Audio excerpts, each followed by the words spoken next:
Welcome to Nightmare Files, where real horror and chilling mysteries come to life. From eerie footage to unsettling stories, prepare for nightmares you won't forget.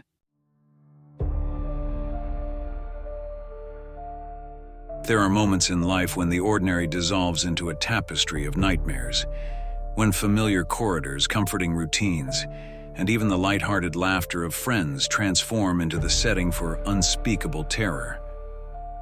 This is my story, a journey through the depths of fear, from the tender age of 15 when a sinister presence first stalked the school halls, through the claustrophobic dread of classroom lockdowns in my later teenage years, and into the unsettling episodes that blurred the line between home and school as both student and substitute teacher. Every chapter is etched in my memory, a constant reminder that sometimes darkness is closer than we ever dare imagine. It was a crisp autumn morning when I was just 15, a sophomore at a high school that usually buzzed with the innocent energy of youth. I still remember standing outside the school gate with a few close friends, exchanging carefree jokes and discussing trivial matters. The air was filled with excitement and our laughter echoed freely under the early light. Coach Thompson, our teacher, who also served as the school's sports coach, was known for his relaxed demeanor. His leniency about tardiness made it easy for us to drift into our own world without worry. The routine, however, shattered abruptly when the school bell rang for the first time, urging us to scatter to our respective classrooms. My friends dashed off in every direction, leaving behind a trail of excited chatter that quickly faded into silence. I, however, took my time. My footsteps, measured and unhurried, carried me through corridors that I had trodden countless times before. I trusted that arriving a few minutes late would not matter. After all, Coach Thompson often started his classes late anyway, preoccupied with his own athletic duties. As I meandered down a long, familiar hallway, a sense of unease began to creep in. The normally bustling corridors were strangely empty, as if the life had been sucked out of the building. Then came the announcement. A flat, emotionless voice over the intercom. "Attention! The school is now under lockdown. Please proceed to your classrooms immediately." I stopped dead in my tracks. For a fleeting moment, I wondered if this was merely a drill, a dramatic exercise meant to instill caution. Yet, as I resumed walking, the silence around me felt heavy, almost oppressive. The once familiar walls seemed to close in, and every shadow took on an ominous shape. My heart beat a little faster as I approached the hallway leading to my classroom, each step laden with a growing dread. Then, as if conjured from my deepest nightmares, I saw him. At the far end of the corridor, bathed in the weak glow of flickering lights, stood a hulking figure. A man dressed entirely in black loomed there, his presence both alien and terrifying. His face was hidden beneath a ski mask, leaving only a pair of cold, unyielding eyes visible. His heavy combat boots stamped against the tile floor, and over his shoulder hung a massive black duffel bag. The sight was surreal, a living embodiment of fear as if plucked directly from the pages of a horror story. Time slowed to an agonizing crawl. For several heart-stopping seconds, I stood immobilized, my senses locked in a state of panic. His gaze, if it could even be called that, seemed to bore straight through me, and in that instant I felt utterly exposed, vulnerable, and alone.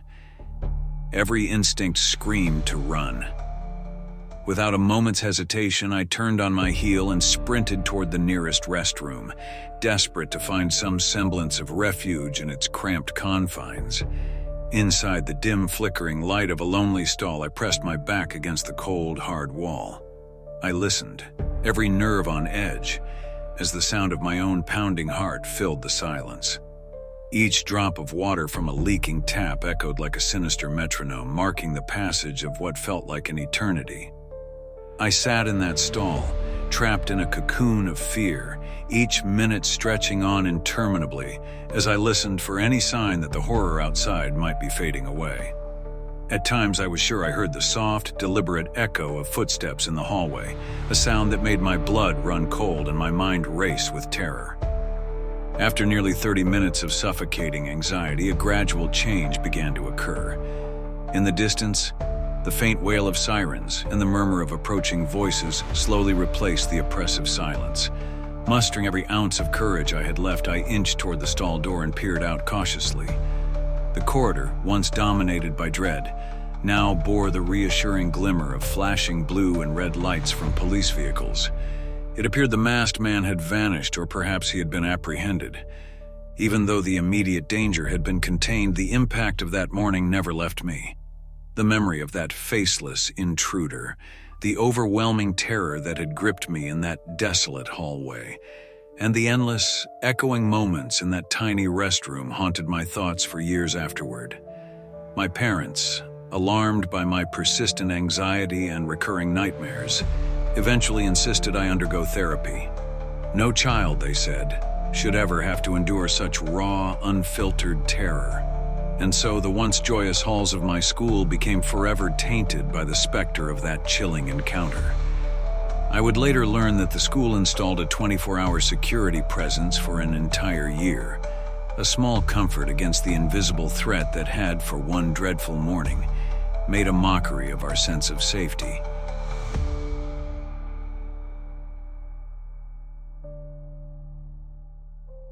Time, relentless and unyielding, marched on. By the time I reached 18, I believed I had outgrown those childish fears. I thought that I had learned to trust in the routine of school life, and that the horrors of my youth were confined to distant memories, yet fate had a cruel twist in store. It was during a seemingly ordinary fourth-period class, a time when I was typically half awake, distracted by the monotony of textbooks and idle chatter, that the past came crashing back. The classroom, usually a sanctuary of routine learning, was abruptly plunged into darkness by an announcement over the intercom. A voice, devoid of emotion but heavy with authority, declared, "Attention students and staff, this is a code red lockdown. Please follow all safety procedures immediately." In an instant, the room transformed. The teacher, normally a pillar of calm reassurance, quickly directed us to gather in one corner. With practiced efficiency, she instructed us to lock the door and switch off every light. The familiar hum of conversation was replaced by a heavy, suffocating silence. In that pitch-black room, every small sound, the soft rustle of fabric, the shallow, panicked breathing of my classmates, seemed amplified into a cacophony of impending doom. I felt my heart race as I watched the faces around me contort with fear. The atmosphere was electric, each second laden with a weight of uncertainty. Then, as if to deepen our collective terror, one of my classmates, his voice barely above a whisper, revealed that he had seen a man in a red sweatshirt moving slowly along the hallway outside. The mere mention of the color red, vivid, aggressive, and unyielding, set my nerves on edge. Was this a sign of a second intruder, or merely the product of our own frayed imaginations? None of us dared speak further, though the seed of dread had been firmly planted. The minutes dragged on, each one feeling like an eternity.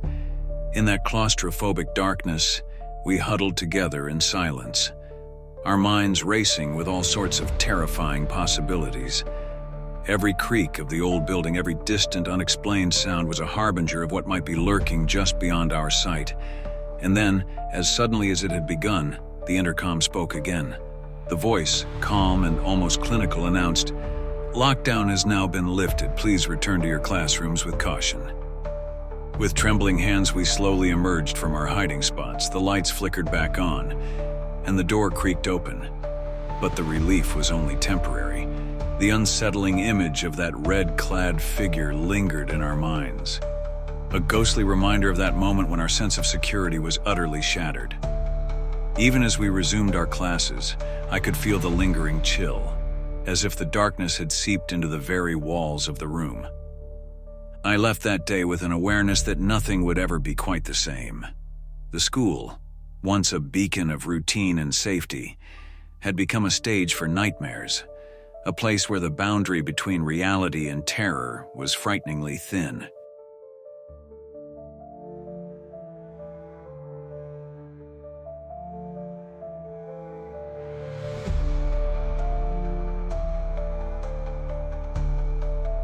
After the final bell, I boarded the bus to return home, but the events of that day clung to me like a persistent shadow. The hum of the engine and the murmurs of my fellow passengers did little to drown out the vivid images of that morning. The masked man in the corridor and the red-suited figure in the darkness. They were etched into my mind with a clarity that no passage of time could erase. When the bus finally pulled up to my stop, I disembarked and walked the familiar short distance to the modest house where I lived with my parents. Yet even on that quiet street, the normalcy I once knew was shattered. As I neared my home, an inexplicable feeling of dread washed over me. I noticed a car parked along the side of the road. A car that did not belong, standing out in stark contrast to the well-known vehicles of the neighborhood. At first, I dismissed it as a mere coincidence. However, when I entered the house and later glanced out the window, the car was still there, its presence as immovable as a stone. A chill ran down my spine. There was no explanation for why that car should be there. No scheduled appointment, no expected visitor. I tried to maintain a veneer of calm and called my parents to inquire about their return, but they casually mentioned that they wouldn't be home for several more hours. I swallowed my rising panic and chose not to mention the mysterious car, hoping against hope that it would soon disappear. Inside the house, I attempted to distract myself. I turned on the television, hoping that the banal chatter of a sitcom might lull my racing thoughts. Yet even as the laughter on the screen filled the room, my eyes kept drifting back to the window. Every so often, a flicker of movement, a slight, almost imperceptible shift of the parked car made my heart leap with fear. 10 minutes later, the fragile peace was shattered by the sound of a door closing outside. It was soon followed by the slow, deliberate sound of footsteps approaching the house, each step measured and ominous. I crept toward the window, peering into the darkness beyond. There, emerging from the car, was a man dressed in a red sweatshirt. His movements were unhurried, almost ritualistic, as he made his way toward the front yard. In that moment, time seemed to slow to a crawl. My entire body tensed with terror, every muscle cried out to flee. I retreated swiftly into the safety of my home. I rushed up the stairs, locking my bedroom door behind me, and then dove beneath the covers, hiding like a terrified child, paralyzed by fear. The silence that followed was almost as deafening as the earlier chaos. I could hear my own ragged breathing and the faint creaks of the house settling under the weight of the night. Then, as if to compound my terror, a sharp, insistent knock sounded at my bedroom window. It was a sound that made my blood run cold, a final, desperate signal that the intruder was closer than ever. With shaking hands, I fumbled for my phone and dialed 911. My whisper was barely audible as I explained that someone was outside, that my home had been violated by a presence I could neither see clearly nor shake off. For what felt like an eternity, I remained hidden, each second stretching into an eternity of fear. Then, in the dead silence of that night, the unmistakable sound of shattering glass erupted from the back of the house. It was the sound of invasion, a final, desperate breach of my sanctuary. Moments later, the wail of police sirens filled the air, mingling with the hurried shouts of officers approaching. I listened, heart pounding as footsteps and hurried voices marked the end of that relentless night. I later learned that the intruder had fled through the back door and had been apprehended in a neighbor's backyard. The strange and horrifying twist was that the same man, the one who had once terrorized me in the school corridor, was implicated in the chaos at my home. The idea that he might have been stalking me all along was a terror too profound to articulate.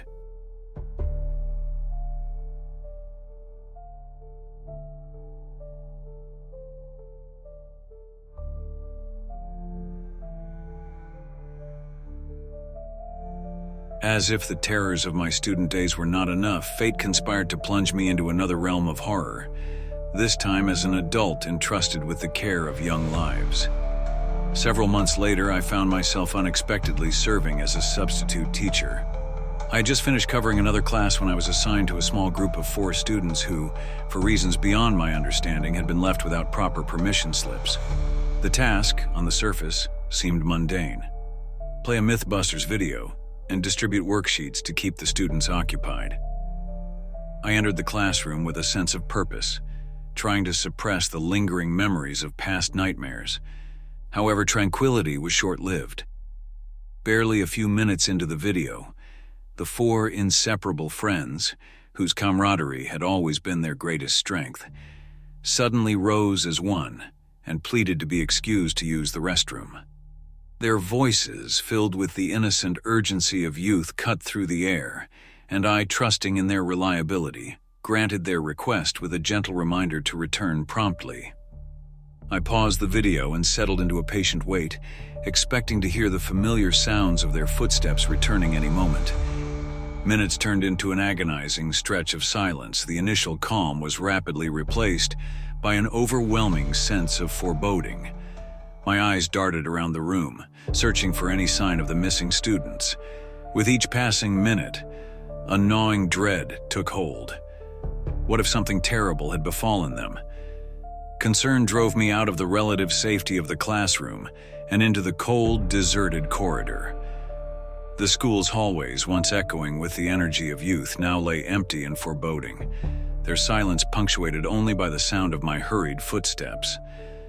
I raced toward the restroom, my heart pounding as if it might burst from my chest. I knocked sharply on the door and called out, "Kids, please come in. The class is under lockdown. Get inside immediately." My voice ricocheted off the bare walls, swallowed by an oppressive silence that made each second feel interminable. Slowly, I pushed the door open, my eyes straining to adjust to the dim light.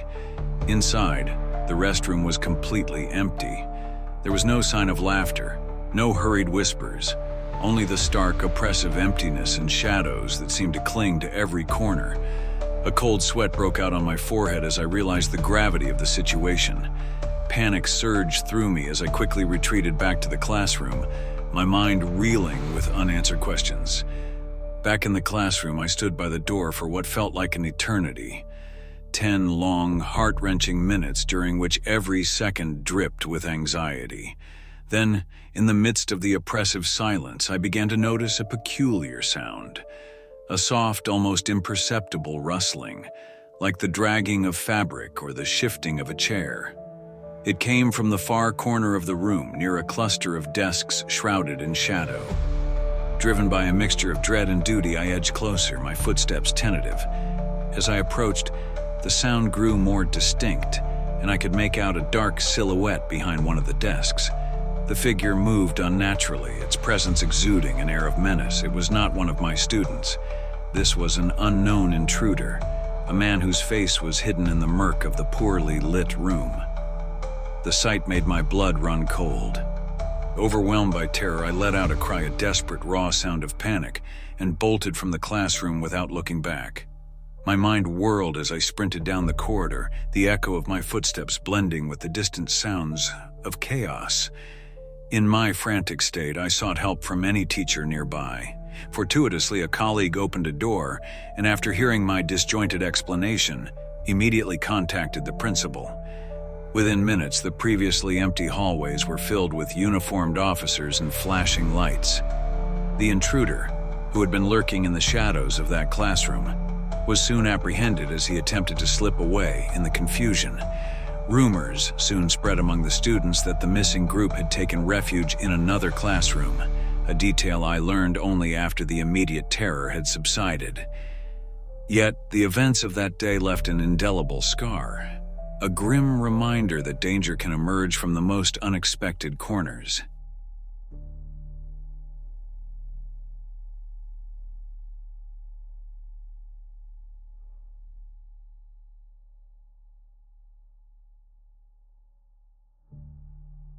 If the horrors within the school were not enough to shatter one's sense of safety, another surreal episode would soon blur the boundaries between nightmare and reality. This time during a seemingly routine pickup at school. I still remember that day from my freshman year with unnerving clarity. During a history class, what I believe to be the third period, a small note was passed to our teacher, Mr. Watterson. The note read simply, "I will be here to pick you up at 10:30 for your appointment." I was utterly bewildered. I had no recollection of scheduling any appointment that morning.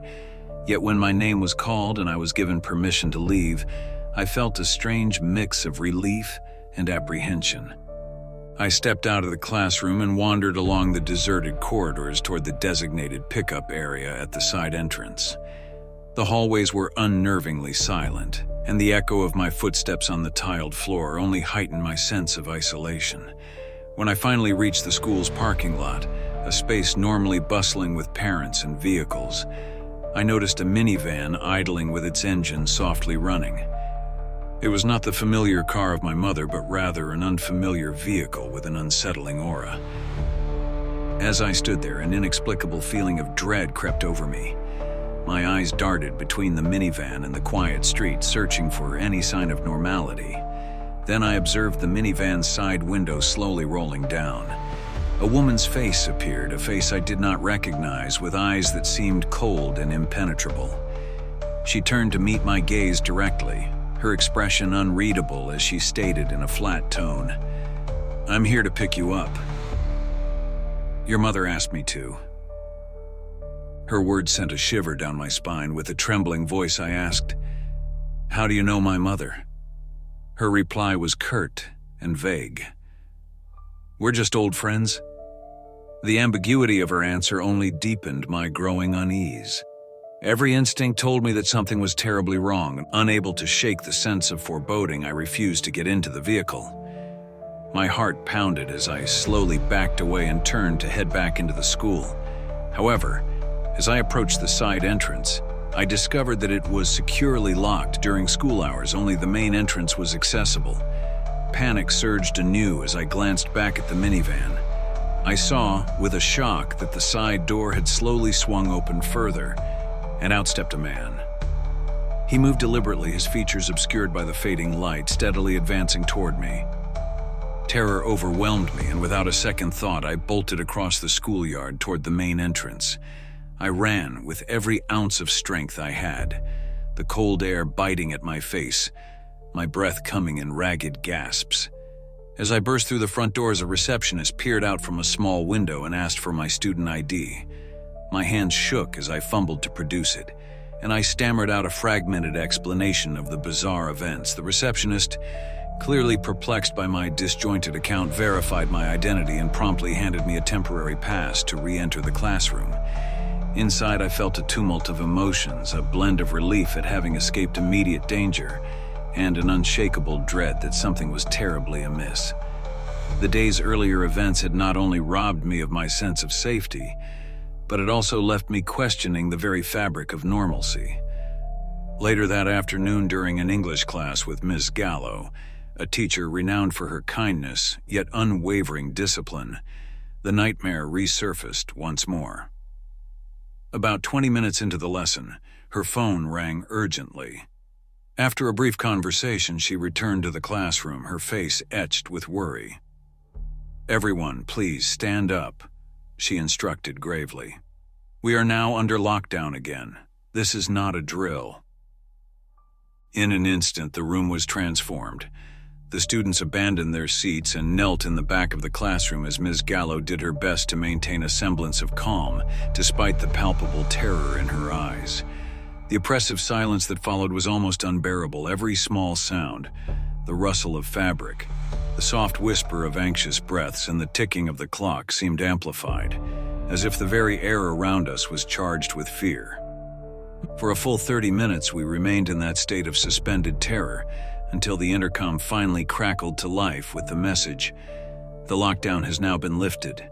Please remain calm and resume your activities." The tension slowly ebbed away, but the memory of that day, the inexplicable intrusion, the locked doors, and the pervasive sense of dread remained an indelible part of my existence. By the time the final bell rang, rumors swirled among the students. It was whispered that an intruder had not only infiltrated the building, but it even bypassed the receptionist's stringent checks, only to vanish into the labyrinth of dark corridors. I later learned to my disbelief that the man had been found hiding in one of the school restrooms near the locker area, the very same individual who had once haunted my earliest nightmares. The idea that he might have been orchestrating these events, stalking me throughout the years, was a terror that I would carry with me for a lifetime.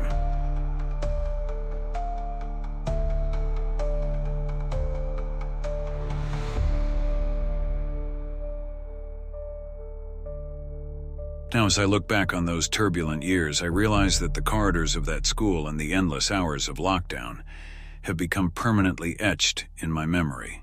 Every incident, from the first fateful encounter at age 15 to the harrowing experiences, as both a student and a substitute teacher, has woven together into a tapestry of terror that continues to haunt me. Every time I hear the school bell or find myself in an empty hallway, I am forced to confront the thin, unsettling line between safety and the unknown. These experiences have taught me a harsh truth. The world we consider normal can so easily twist into something unrecognizable and malevolent. Beneath the surface of everyday life, there exists a hidden realm of darkness waiting patiently for the moment when all our defenses crumble.